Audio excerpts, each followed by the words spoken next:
नमस्कार। Computer graphics programming in C language में मैं कंप्यूटर ग्राफिक्स का नेक्स्ट जो टॉपिक्स है उसको बताने जा रहा हूँ। वो है 2D scaling transformation program in C language with side effect. ये साइड इफेक्ट क्या है मैं आपको बताऊंगा कि किस तरह से इसका साइड इफेक्ट होता है।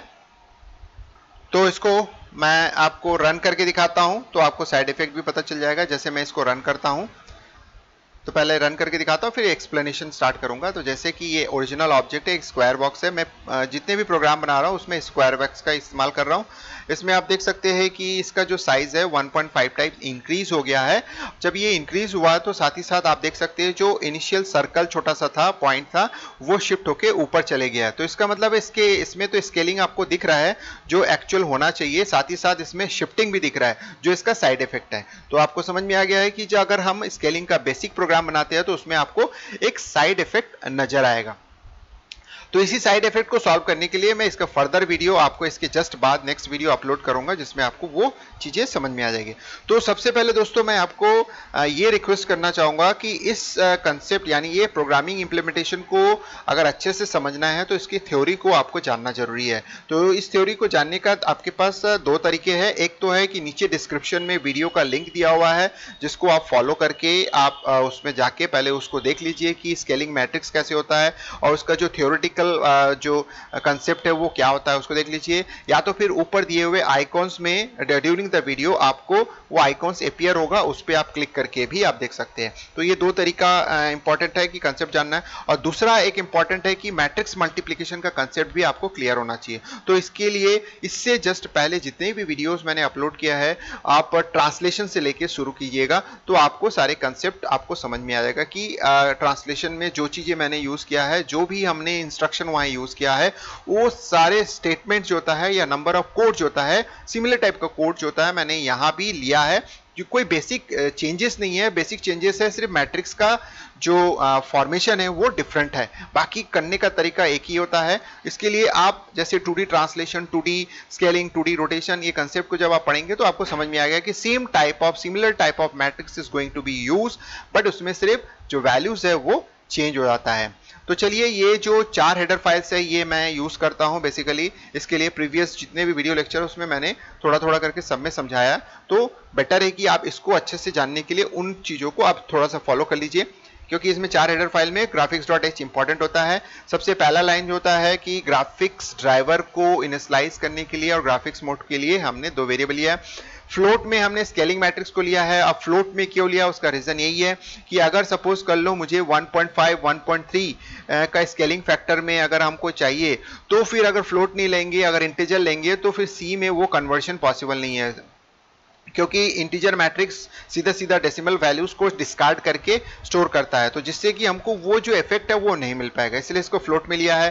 पॉइंट मैट्रिक्स इंटीजर में ले लीजिए, कोई प्रॉब्लम नहीं है। और पॉइंट मैट्रिक्स को स्केलिंग के साथ मल्टीप्लाई करने के बाद जो हमारा रिजल्ट आएगा क्यू में स्टोर करेंगे। S X and S Y जो स्केलिंग फैक्टर है वो भी फ्लोट में लेना है, क्योंकि हमारा स्केलिंग मैट्रिक्स फ्लोट में है। सम का यूज इंटरमीडिएट रिजल्ट को स्टोर करने के लिए। आई जे के जो होता है मैट्रिक्स मल्टीप्लीकेशन में जो 3 लूप लगेंगे उसके लिए इस्तेमाल हो रहा है। Max x, max y, mid x, mid y जो होता है कोऑर्डिनेट को ड्रॉ, यानी कोऑर्डिनेट ज्योमेट्री में जो एक्सिस जैसे दिखता है वैसे एक्सिस को ड्रॉ करने के लिए हम इस्तेमाल कर रहे हैं। इनिट ग्राफ का यूज, जो पहला जो स्टेटमेंट है कि ग्राफिक्स को इनिशियलाइज करना है, तो ये इंपॉर्टेंट स्टेटमेंट है, इसके बिना आप ग्राफिक्स प्रोग्रामिंग आगे फर्दर नहीं कर सकते हैं। और जो कमांड है graphics.h के वो यूज नहीं होगा, तो इसको आपको रन करना सबसे मतलब इसको यूज करना सबसे मेन इंपॉर्टेंट है। उसके एग्जीक्यूशन के बाद ही बाकी सब हो सकता है। क्लियर डिवाइस, स्क्रीन को क्लियर करने के लिए आप देखिए कोऑर्डिनेट एक्सिस को ड्रॉ करने के लिए ये 6 लाइन का यूज हो रहा है। आप इसको रन करके देखेंगे तो आपको दिखेगा 1 बाय 1। आप इसको डिबग मोड में भी चला सकते हैं F8 दबा के, और उस तरह से 4 पॉइंट है हम, क्योंकि स्क्वायर बॉक्स का इस्तेमाल हुआ है तो इसलिए 4 कॉर्नर्स है, जिसमें से एक एक लाइन जो होता है, ये जो मैं बोल रहा हूं ये एक लाइन जो होता है, ये एक लाइन एक कोऑर्डिनेट को रिप्रेजेंट कर रहा है, यानी एक वर्टेक्स को रिप्रेजेंट कर रहा है। तो ऐसे करके हमारे पास 4 लाइन है तो 4 वर्टेक्स को रिप्रेजेंट। और इसको रिप्रेजेंट करने के तरीके के लिए फिर से मैं आपको यही रिक्वेस्ट करूंगा कि आप मेरे प्रीवियस जो ट्रांसलेशन मैट्रिक्स मैंने समझाया है उसमें देखेंगे तो उसमें सारी चीजें क्लियर है। तो इसका मतलब है ट्रांसलेशन मैट्रिक्स को थोड़ा सा अच्छे से समझना है, बाकी के लिए आप थोड़ा कम समय देके भी आप समझ सकते हैं। तो इसलिए बाकी जो वीडियोस है वो छोटे फॉर्म में यानी स्मॉल वर्जन पे वीडियोस होंगे। इसके बाद सर्कल, पहला आपने देखा होगा मैंने रन करके दिखाया था, एक छोटा सा सर्कल बनता है, वो सर्कल इफेक्ट दिखाने के लिए कि स्टार्ट पॉइंट कौन सा है, डिले एनिमेशन इफेक्ट दिखाने के लिए कि आपका एक एनिमेशन फॉर्म में हो रहा है तो दिख रहा है। अब यहां पे मैंने 4 बार लाइन फंक्शन यूज किया है, यानी first two pair, second two pair, फिर उसके बाद इस तरह से मैंने पेयर को बना के, तो अगेन इसके लिए भी वही मैं आपको बोलूंगा, प्रीवियस वीडियोस को आप फॉलो करेंगे तो उसमें डिटेल में समझाया गया है, तो इसमें समझ में आए। आप चाहे तो इसमें फॉर लूप को अगर इस्तेमाल नहीं करना चाहते हैं तो एक ही प्रोग्राम के थ्रू, मतलब एक ही फंक्शन के थ्रू आप यूज कर सकते हैं, that is known as a rectangle function. तो रेक्टेंगल फंक्शन में लेफ्ट जो डायगोनली जो कॉर्नर्स होते हैं, कोई भी दो पेयर ऑफ डायगोनल्स का अगर आप दे देते हैं रेक्टेंगल में, तो ऑटोमेटिकली वो स्क्वायर या रेक्टेंगल ड्रॉ कर देता है। तो रेक्टेंगल फंक्शन नाम से होता है, स्क्वायर नाम से कोई फंक्शन नहीं होता, रेक्टेंगल फंक्शन ही स्क्वायर भी ड्रॉ कर सकता है या रेक्टेंगल ड्रॉ कर सकता है। तो उस केस में आप क्या कर सकते हैं, फॉर लूप को हटा देंगे, तो लेकिन आपको एक जो इफेक्ट है लाइन को ड्रॉ करने का इफेक्ट आपको नहीं मिलेगा, सीधा सीधा एक रेक्टेंगल ड्रॉ हो जाएगा।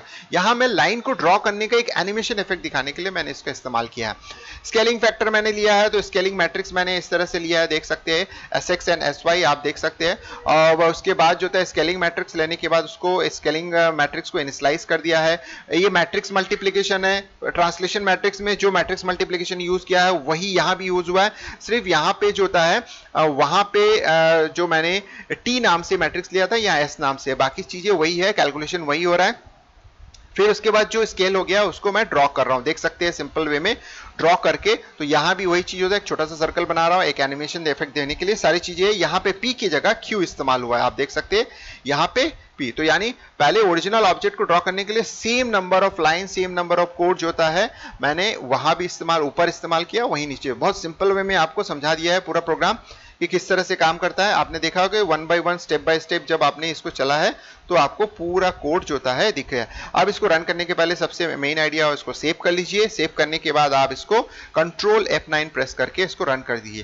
तो जैसे इसको रन करते हैं तो इसमें आपको ये ड्रॉ होता हुआ दिखेगा, यानी लाइन बाय लाइन इस्तेमाल किया हूं इसीलिए आपको एक एनिमेशन इफेक्ट दिख रहा है। रेक्टेंगल यूज करेंगे तो सीधा सीधा एक रेक्टेंगल ड्रॉ हो जाएगा। तो देख सकते हैं, तो इसमें आपने देखा कि ये शिफ्ट हो गया, तो यानी ये शिफ्ट होने के बाद जो होता है ये जो हमारा साइड इफेक्ट है। चलिए इसी साइड इफेक्ट को लेके नेक्स्ट हम रन करते हैं, क्योंकि इसमें आपको साइड इफेक्ट दिखेगा और इस वीडियो में मैं आपको साइड इफेक्ट दूर नहीं करवाऊंगा। नेक्स्ट वीडियो में आपको इसी वीडियोस में इसी के जो सेम नंबर ऑफ कोड्स है इसमें मैं कुछ स्टेटमेंट और इंक्लूड करूंगा जिससे कि वो क्या साइड इफेक्ट जो होता है वो हट जाएगा। चलिए इसको मैं रिड्यूस करता हूं, रिड्यूस मतलब 0.5 कर देता हूं। तो जैसे मैं इसको 0.5 करूंगा तो डेफिनेटली शिफ्टिंग जो होगा वो नेगेटिव डायरेक्शन पे पड़ेगा, क्योंकि मैं रिड्यूस कर रहा हूं। रिड्यूस का मतलब होता है माइनस करना, तो देखेंगे जो साइड इफेक्ट है वो माइनस डायरेक्शन पे होगा, यानी ऑब्जेक्ट तो रिड्यूस हो जाएगा, साथ में ऑब्जेक्ट शिफ्ट भी हो जाएगा, लेकिन वो माइनस डायरेक्शन यानी टूवर्ड्स द ओरिजिन चले जाएगा। देख सकते हैं, देखिए अब ये टूवर्ड्स द ओरिजिन चले गया, ठीक है। तो ये 0.5 से रिड्यूस हुआ।